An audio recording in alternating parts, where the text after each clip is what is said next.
Hello, welcome back. This is That's Runnable. My name's Tommy, and it's episode 24. I'm going to start losing count. Crazy. Today we're going to be talking about 3 key pillars for longevity in your running. I was going to name this episode The 3 Key Pillars for Longevity, but then I realized that was a bit of a stretch. There are many pillars, but these are 3 of them. Probably, I would say 3 of the most important for sure. And many of the other pillars, if you want to call them that, could probably be put into these other pillars. So I think this does a good job. Anyway, that's what we're talking about today. We'll get onto that in a second. First of all, thanks for joining. If you're running right now, I want to take note of you. If you're out reluctantly running, I want to take special notice of you. Someone emailed me recently and gave me a big, long, deep description of how they've fallen out of love with their running. And to be completely honest with you, it made me quite sad, because to lose your joy for something that's such a privilege, to lose the fun in what we're doing because there's just so much comparison or need to keep up or expectations, external validation, all of these things get in the way of us enjoying our running. The guy, I won't mention his name, but the guy who did email me has been running for 20 years. He's done many ultras, and by the sounds of it, he's a pretty capable ultra runner, and he's been pushing as hard as he possibly can in recent years to become a better ultra runner.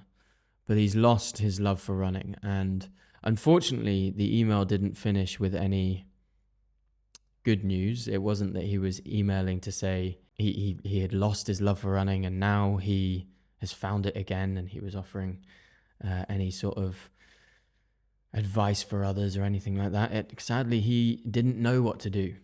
And I did my best to sort of email back and say, hey, here's my advice. But what do I know?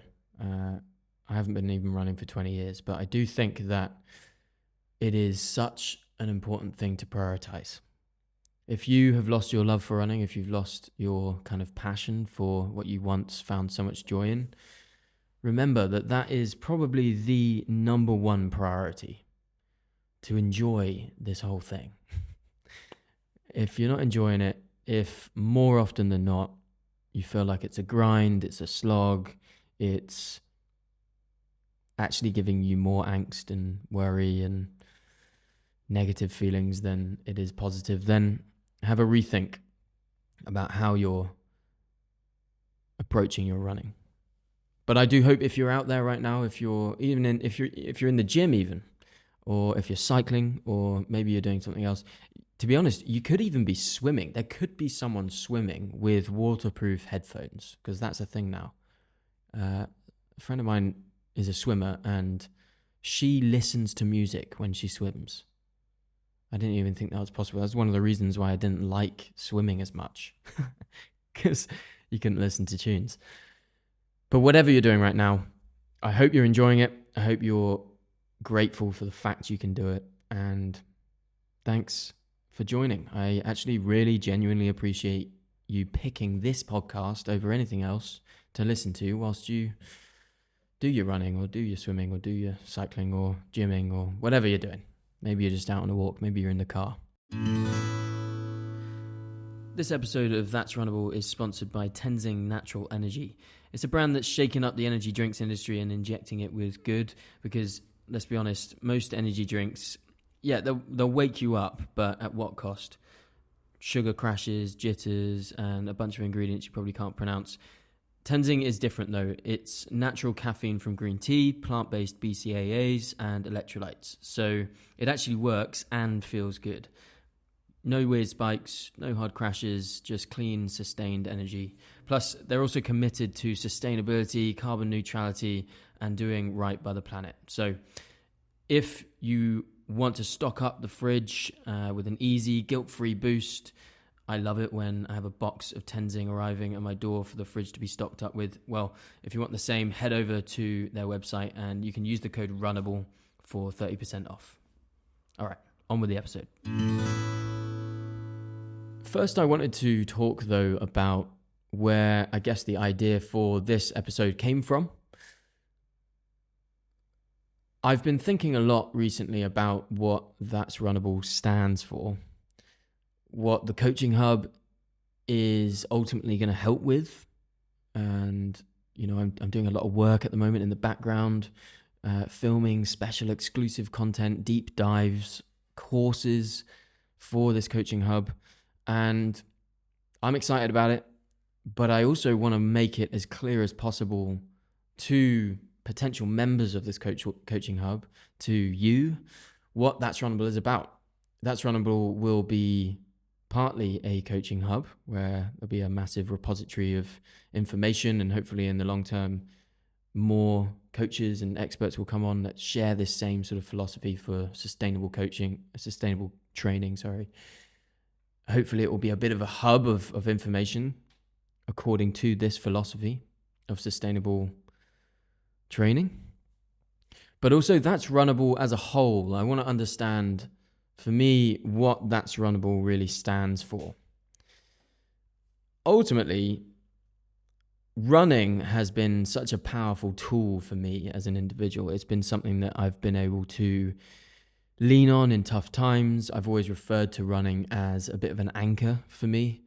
And so with that, I think it's extremely important to make sure we prioritize things that help us stay in the game for the long haul. I really want That's Runnable to be something that encourages people and informs and educates and equips people to stay in the game for the long haul. As an individual, I'm obviously very passionate about running. Doesn't take a genius to figure that out.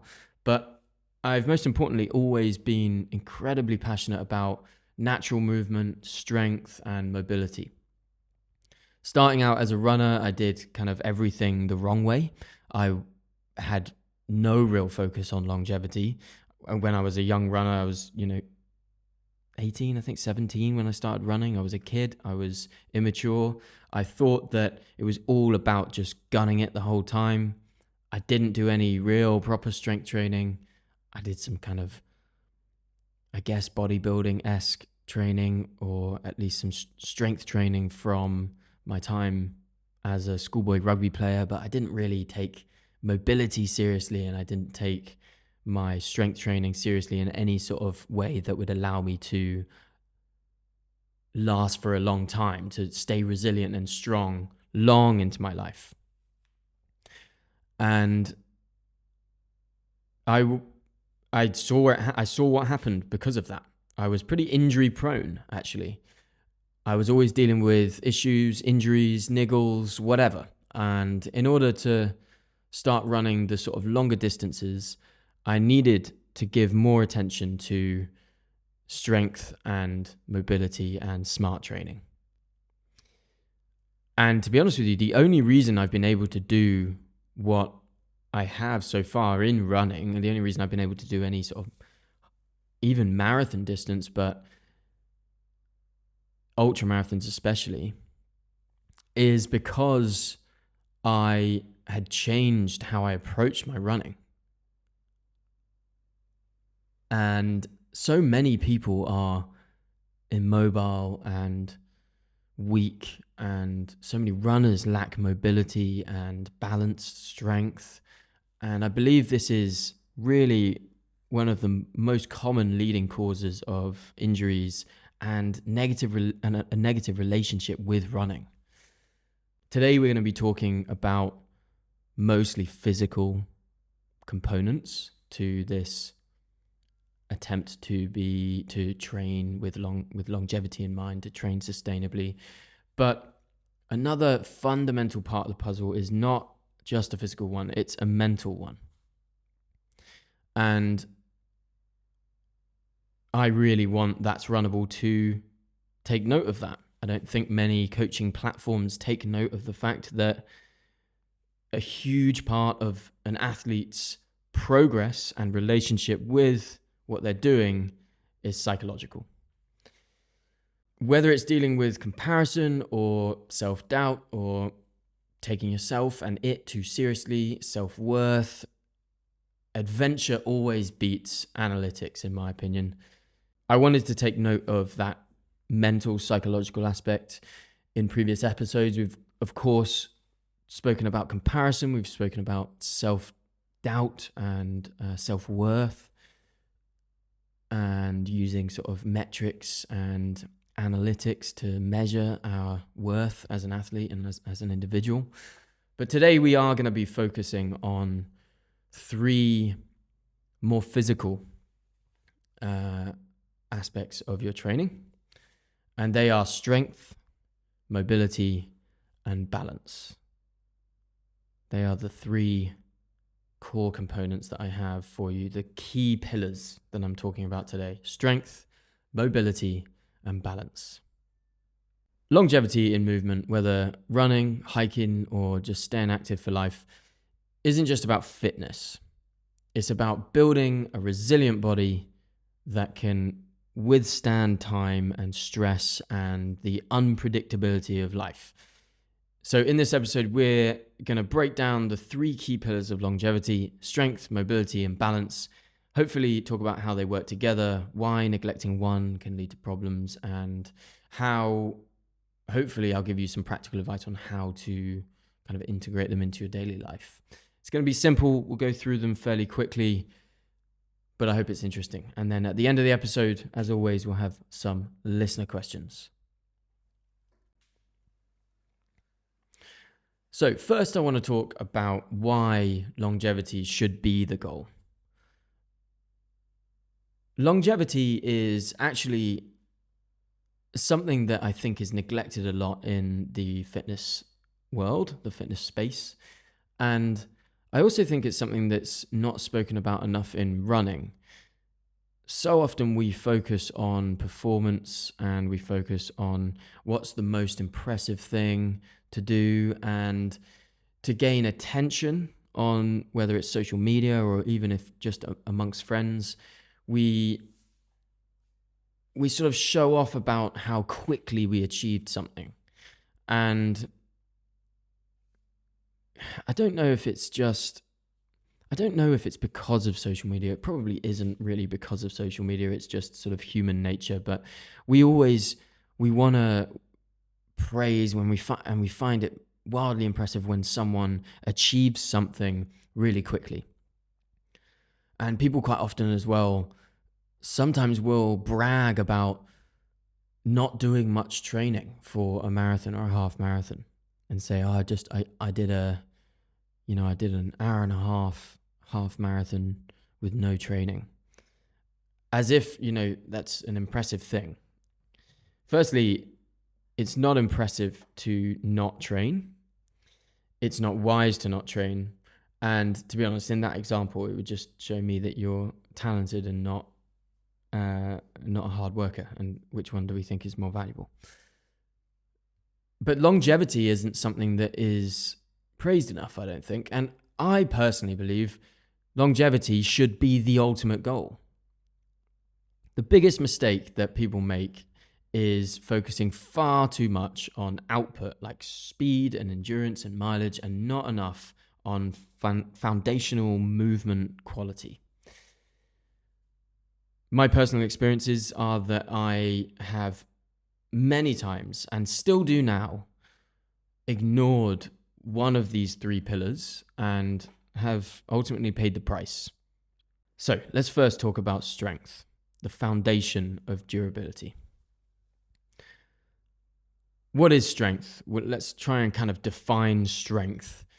Well, I've got written here, strength is the ability of your muscles to generate force against resistance. So strength isn't just about lifting weights. It's not just about how much you can lift in the deadlift. It's about how much force against resistance your body can generate. So why is strength training essential for longevity? Well, I have 3 reasons here: injury prevention, bone density and aging, and movement efficiency. So, injury prevention. Of course, this is one of the most fundamental reasons why you should strength train. I think it's probably the most commonly spoken about reason people should strength train. And, for better or worse, it's often said to be the only reason why people get injured. That's not true. Injuries happen accidentally. Injuries also happen if you're doing plenty of strength training. You can easily get injured from something, whether it's bad form or just, maybe you haven't done the right strength training in a certain way, or maybe you've overtrained and increased your mileage too quickly. There's plenty of reasons and causes of injury, but strength training will help to prevent injury. It's going to make your muscles stronger. It's going to make them more resilient. It's going to make your tendons and your ligaments stronger and more resilient. And ultimately what that means is when you have stronger, more resilient muscles and tendons and ligaments, and the connective tissues, you are far less likely to run into overuse injuries. You're going to be more resilient. Your muscles will endure for longer. But another reason that you will find that strength training will actually really help with injury prevention is that you're going to deal with compensatory patterns less. That's basically a term that refers to when your body is weak in a certain area, it will naturally try and use the path of least resistance, and it will compensate for that weakness.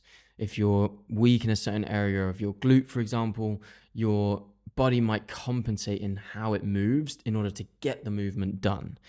We don't want to be doing that. We don't want our bodies to be moving in a way that is compensatory. Another reason that strength training is essential for longevity is bone density and aging. There's plenty of studies out there, there's plenty of evidence to support the idea of bone density, improved bone density because of resistance training. This is massively helpful, not just for runners who are demanding a lot for their running, but it's also helpful just for the purpose of being able to move well for a longer period into your life.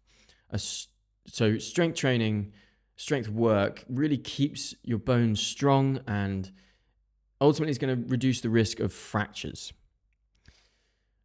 And then finally, movement efficiency. Similar to what I was mentioning there with sort of compensatory patterns, a stronger body moves essentially with less effort. And so whether you're running or you're hiking or even, just walking upstairs, if you're able to do those things with less effort, you're demanding less of those muscles, essentially, relatively speaking. And so those muscles are going to be able to withstand everything that you are asking of them. You're able to move more efficiently in the right way. You're going to be compensating less if you strength train. Those are the kind of 3 reasons I have for you in terms of why strength training is essential for longevity. Now, there is a bit of a misconception that strength training makes you stiff or bulky and not really sort of able to move properly. You've got that idea of the bodybuilder who can't run properly because they strength train too much. Listen, the fact is, none of you are going to be, if you're a keen runner, you're never going to be looking like Arnold Schwarzenegger. But even when you're not thinking about the extremes of things, if we're just talking about, getting a bit too stiff and a bit too bulky, this is not really all that true. There's very little evidence, or I don't think there is any evidence to say that this is true in any way. All evidence points to this theory that strength training only ever assists a runner's capability as a runner. So when you do it correctly, when you strength train properly, it actually enhances your mobility and efficiency. So it can make you a better runner, a more efficient runner, a more economical runner. So how do you implement this? How do you actually start doing strength training? A lot of people actually come to me and ask, how do you fit in your strength training? The reality is you don't need to do all that much. An hour and a half to 2 hours a week will be plenty of strength training. You also don't need to work too hard in the gym to gain massive benefits from your strength training. You should never actually feel too achy. If you're mostly focused on your running performance, you should never really feel too achy. Like if you have DOMS, if you had delayed onset muscle soreness after your gym workouts 2 days later maybe, then you've gone too hard in the gym, in my opinion. So you don't have to work too hard, but whatever you do, whether it's an hour of work a week, 2 hours of work a week, that's going to be massively beneficial for you. What sort of stuff do you want to be doing then? Well, for us runners and lifelong movers, we want to have a good routine in place. So squats, single leg exercises, core work, pulling movements, a focus on the hinge movement, lunges. Whenever I advise people to just think of a simple way to just throw in some strength training, I try and encourage people to think about the squat, hinge, and lunge and any variation of the three. But single leg movements are really helpful as well. Core work is essential. Pulling movements, focusing on your hamstring. There's plenty you can be doing in the gym and outside of the gym to be doing, to be working on. I would advise as well having some sort of simple weekly strength plan that fits into your weekly running schedule as well. So do plan it out. It's very easy to skip your strength training. A lot of people will not focus on their strength training because it feels like a secondary thing. Make sure you are scheduling it in on a weekly basis, and I would say every 4 to 5 weeks, change it up, progressively overload, and challenge your body, shock your body in the sense that you are doing different exercises. There is plenty online. My coaching hub will consist of more of this sort of stuff, but there's plenty online to be looking at and actually finding exercises. But do keep it simple. Squat, hinge, lunge is a good sort of starting point. I keep things pretty simple when it comes to my fueling, and sometimes I'm just in need of an extra boost and I just want to reach for something refreshing from the fridge and head out to my gym session, for example, in the afternoon. And that's when I reach for Tenzing Natural Energy. I don't want a science experiment in a can. I just want something that actually works. It's got natural caffeine, electrolytes, and a bit of plant-based BCAAs. Basically everything you need for a solid pre-workout boost without the weird artificial stuff. So whether it's like a gym session or it's a long run or just one of those days where you need something to get you going, Tenzing for me is just easy and it tastes good, it gives you energy, and it doesn't leave you feeling wired or crashing an hour later. So if you're in need of the same and you're curious, go to tenzingnaturalenergy.com, use the code RUNNABLE for a massive 30% off each time you order, and let me know what you think. So that's a bit of a rundown on strength. I bang on about strength training all the time. It's just such a core and fundamental part of being a resilient runner and individual. Your movement and how you move, how well you can move, is so much predicated on how strong you are as an individual. So strength training is really important, but another core component and something that you have to marry with your strength training is key pillar number 2, and that is mobility, which is the key to movement quality. So what is mobility? What does that actually mean? Well, mobility is the ability to actively move a joint through its full range of motion with control and strength. I might read that again. Mobility is the ability to actively move a joint through its full range of motion with control and strength. So why is mobility the often the kind of missing link. We talk a lot about strength training. I talk a lot about strength training because it's easy to talk about, get in the gym, do your strength training. But so much of the right and proper strength work is actually mobility. It's being able to move in a full range of motion, to use a full range of motion in your movement. And so being able to do that, to having good mobility, prevents stiffness and, like we mentioned earlier, compensatory movement patterns. It keeps your stride efficient and natural. So when you're running about over the trails, having a natural movement, being strong with your full range of movement, whatever position the trails are demanding of you to be in, you're strong in that position. And it reduces injury risk by essentially improving your movement mechanics. If you have poor mobility, if you think about that for a second, just having poor mobility, not being able to move your body with its full range of motion, move your joints with their full range of motion, there will be times where you will have to compensate in the way that you move.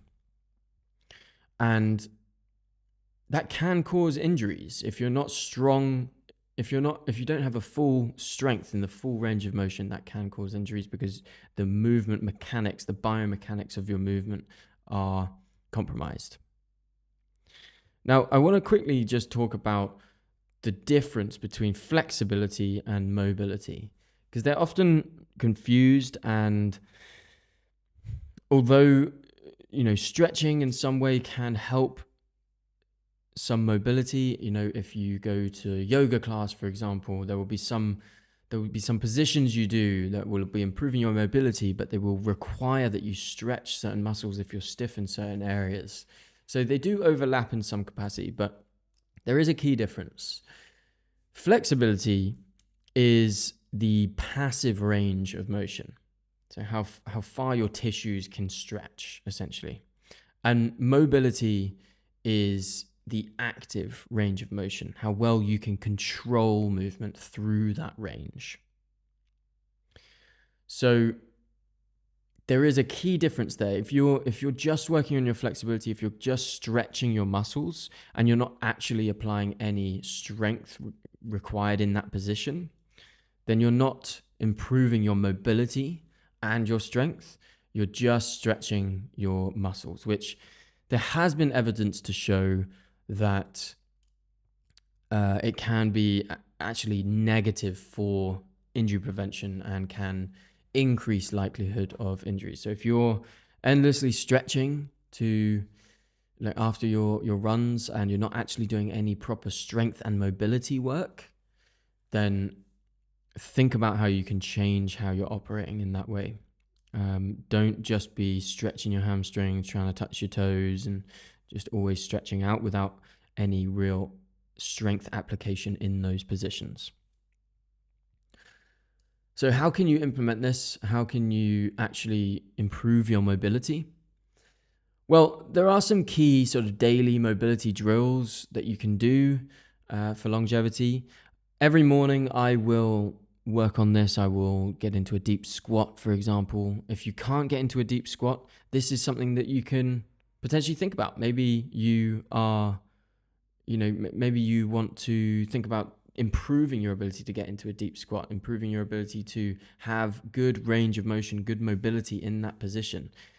Your hips and your ankle and your thoracic spine and all of that needs good mobility, and getting into the deep squat position can really help with that. So that can be something that you work on, whether you're at least using a step initially to get into the squat position, you're not planting your heels yet, but every morning you can work on that. Throughout the day, you can sort of try and get into a squat position and improve that range of motion and become more mobile. So there are certain daily mobility drills you can do, and more of that will come on my coaching platform, of course. Quite difficult to be sort of offering these movements over on a podcast, of course, but generally I would just say that you should think about how your body can be in certain positions and be strong in those positions, whether it's in a full deep lunge, whether it's in a full deep squat, whatever natural position your body can get into. Being strong in those positions and having good mobility, feeling like you have good strength in those positions is an important part of being a resilient runner and human, essentially. My sort of practical tip to leave you with is to just spend 5 or 10 minutes a day, maybe just in the morning, to move into natural positions, use the floor, get into positions that you don't necessarily always get into throughout the day. Whether it's a deep squat is probably the most fundamental position to get into, because this is going to really help with your mobility and strengthen those positions. It will help with ankle mobility. It will help with hip mobility. Getting into deeper lunges with no weights, just body weight, getting into deep lunges and stretching out in the morning, and moving mindfully. And as you move into these natural positions, think about the running movement. Think about how you can advance that running movement by sort of exaggerating that running movement with a lunge, with a squat, with a hinge movement. All of this stuff is great for mobility. When you're in the gym, make sure you're using that full range of movement when you're doing each exercise, each movement, because a lot of people will increase their weight before they're actually able to, because they're just doing sort of half the movement essentially. So make sure that you're using your full range of motion and that you're focusing on control through the entire movement rather than just getting the weight lifted. Thinking about mobility, thinking about full range of motion is essential to longevity. So we've spoken a little bit about strength, a little bit about mobility, and now the final key pillar that I have for you is balance. Balance is the often overlooked secret for longevity, I think, and it is something that you should work on from an early age, not just when you're losing your balance as you age. What is balance then? Well, I think we might all know what balance is, but balance is the ability to maintain control over your center of gravity, especially during movement or under external forces. So, why is balance critical for lifelong movement? Well, an obvious one is that it prevents falls and injuries, not just for older adults, for anyone, for runners especially. If you don't have good balance, if you don't train your balance, which can be improved, you might be running over the trails and not feel as capable, not feel like you can go at a certain speed. You might feel like you're more likely to fall. There's simple and obvious reasons why you want to work on your balance. It also improves your running efficiency and stability on uneven terrain.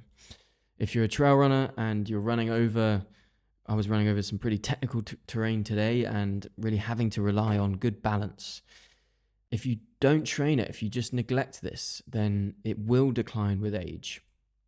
And it boosts coordination and reaction time, which is really important for trail races. It's also exceptionally important if you're doing ultra races and you're going over uneven terrain and you are starting to get a bit tired. If you've worked on your balance, if you have tried to train your balance, then you can rely on it when you feel fatigued.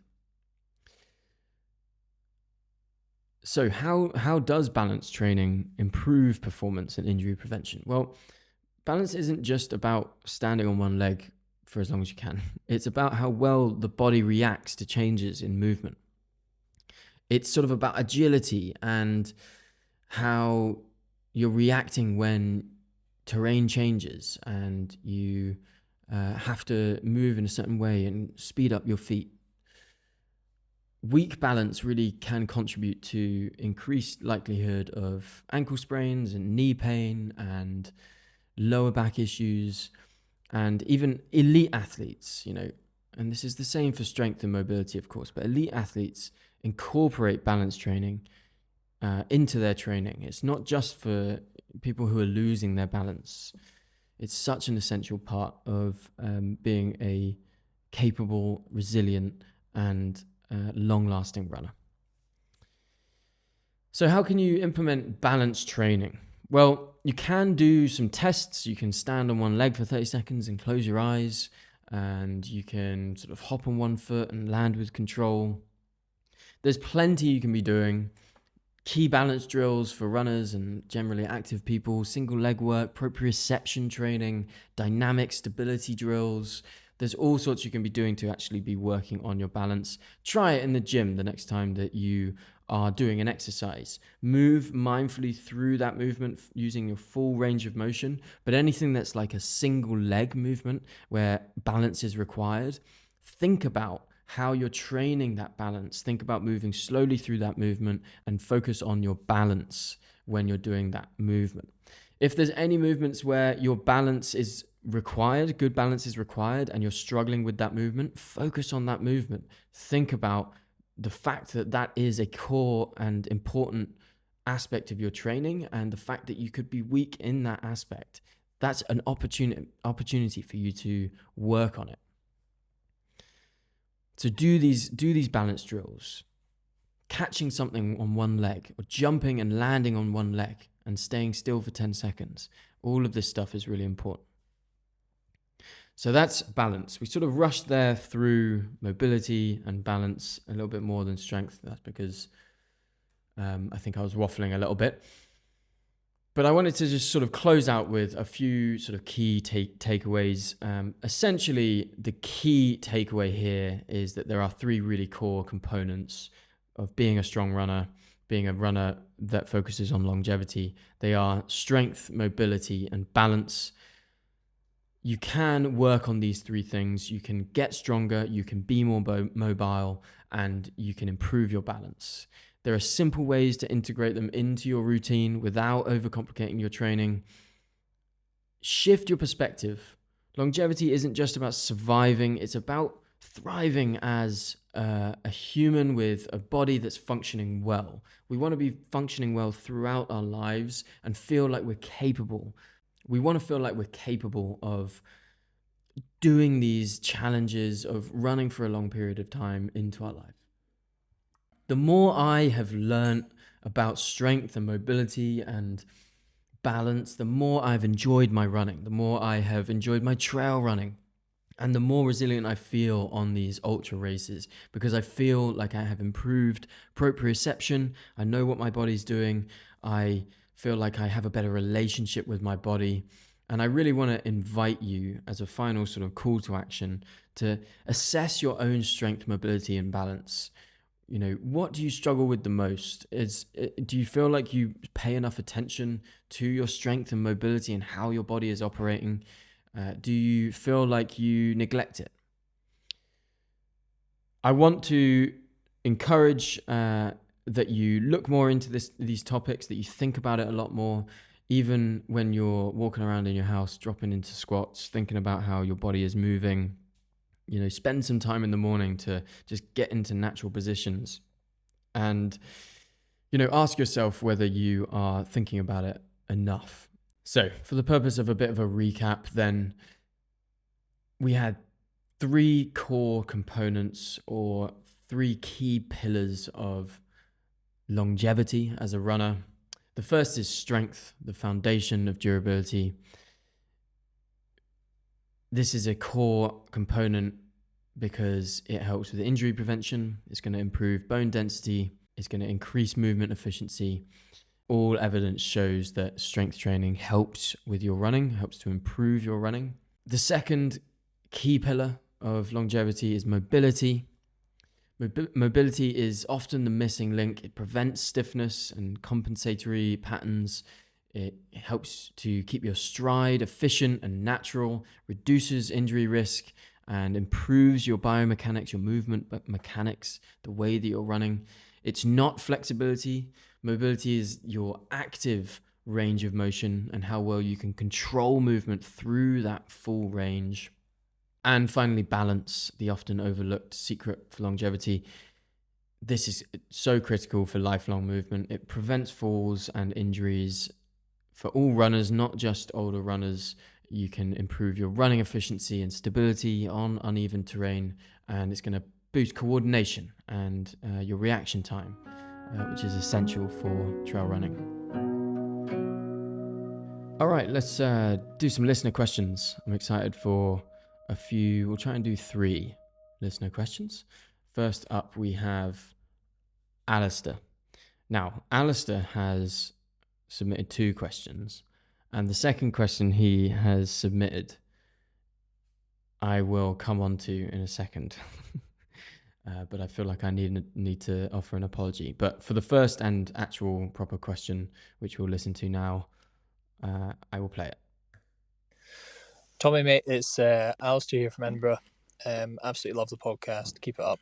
And thank you for inspiration. I started a Instagram account just this year after your Imagine it's 2030 speech on your Instagram recently. So my question is regarding some mixed training. I had some pretty big goals this year. I've signed up for a half Ironman in July and my first marathon in Edinburgh in May. I'm also doing a duathlon I did last year called the Highland Cross in June, which you should check out if you've never heard of it. It's awesome. I wondered, I'm doing 3 runs a week at the moment for the marathon, and do you think there will be crossover with regard to the cycling and swimming to my running? I'm scared about doing not enough running in the lead up to a marathon and trying to keep the bike and swim going at the same time. Thanks so much, mate. Appreciate it. Have a good one. A great question, and I'm going to start by responding to your second voice note, which I won't play, but for time's sake. But it was in response to something I mentioned about Inverness. I said Inverness in episode 20. I said Inverness was a beautiful place surrounded by beautiful scenery. Or no, what did I say? I said it was surrounded by beautiful scenery, but wasn't that nice itself. And look, I felt like I could say that because without context, I should explain. I've been to Inverness many, many times, spent a lot of time in Inverness. I've taken the Caledonian Sleeper up many times, and I love Inverness. It holds a special place in my heart, and I only have good memories training into Inverness and going to the mountains and climbing Munros in the Highlands. I love Inverness. And there are certain parts of Inverness that are beautiful. There are also certain parts of Inverness that are not beautiful. And I'm not retracting that. I am retracting that I'm saying Inverness is not a very nice place, if that's what it sounded like. I love Inverness, one of my favourite spots in the UK, to be honest. So there we are. So I'd like to apologise.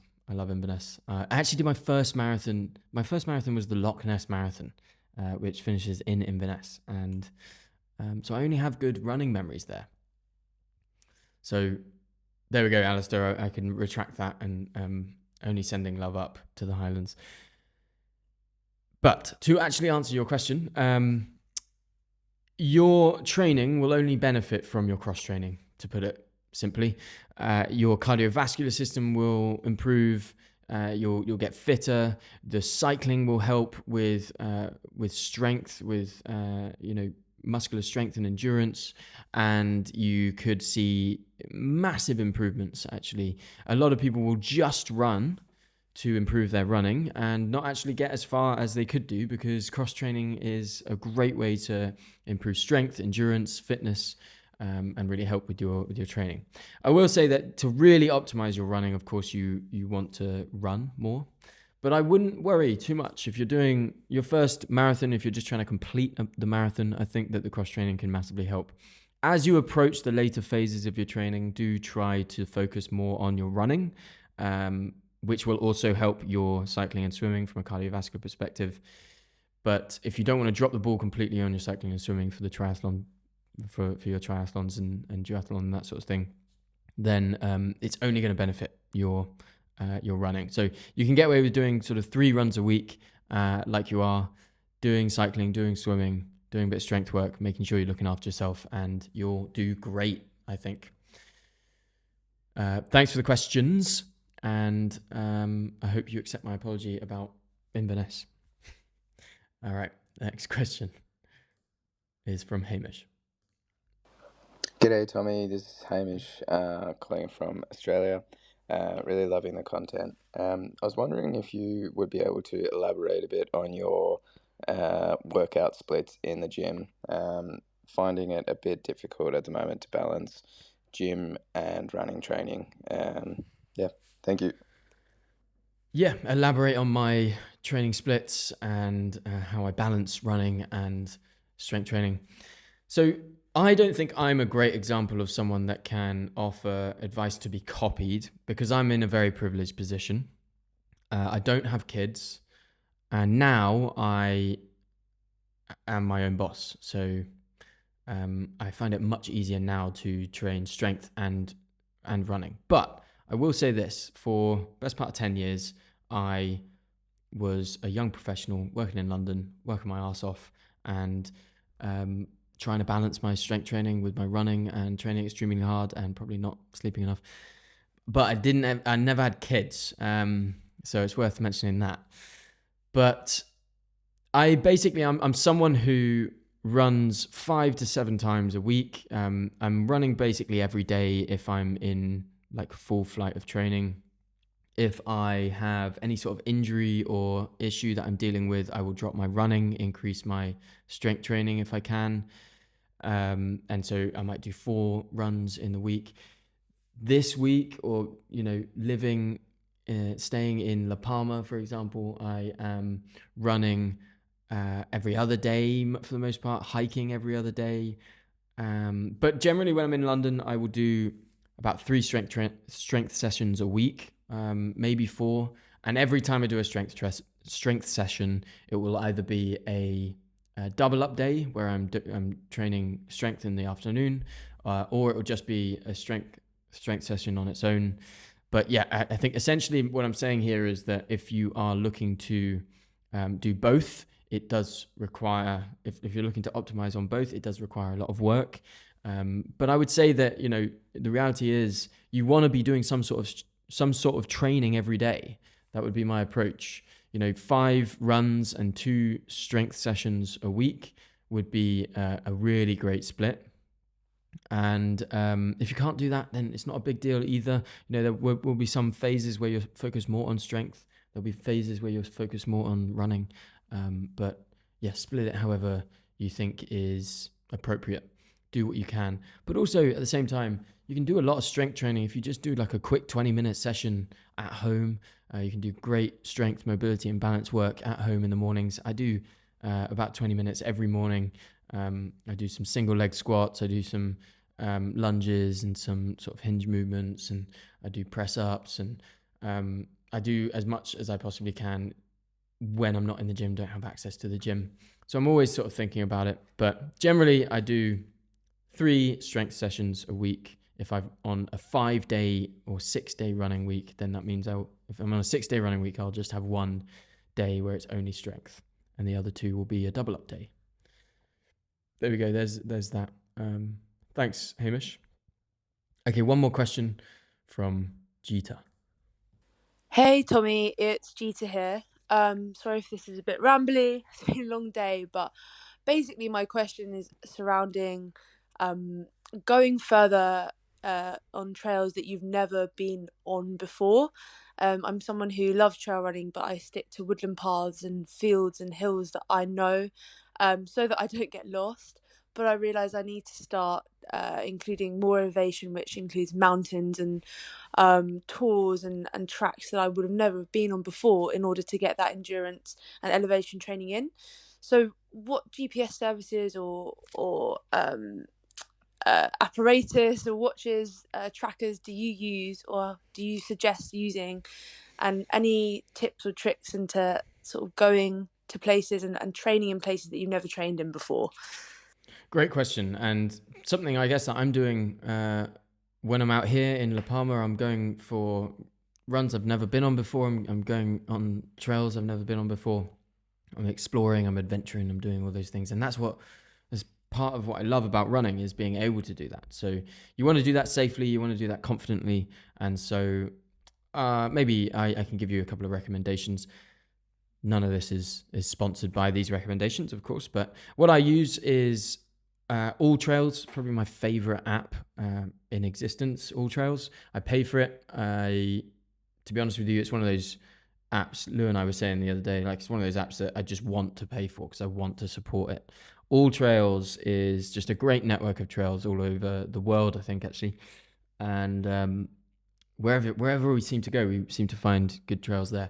And if you pay for it, you can download the trail on your phone, and that means that you can access it without the internet, which is quite often needed in the mountains. So you can do that. So you'll always have a map on your phone. Very easy, accessible app to download. Big recommendation there. Coros and Garmin will have systems on, depending on the watch, but they'll have systems to share your location, and so does Strava as well. So you can actually go into the settings of your Strava app and make sure that you that people can track your location when you're out on a run. So you can set that up. I think there are certain ways to kind of link devices, but look into that. But you can have it so that if you start your Strava, if you start your workout, it will send a text message to someone so they know that you're on your way. So there's that you can do. Yeah, plenty of different ways to do that. I think, Strava has good systems. AllTrails is just a great map to use. I would just advise that you let people know where you're going when you're going off on these runs. I would plan ahead. I don't tend to just go off the beaten track and sort of take any trail.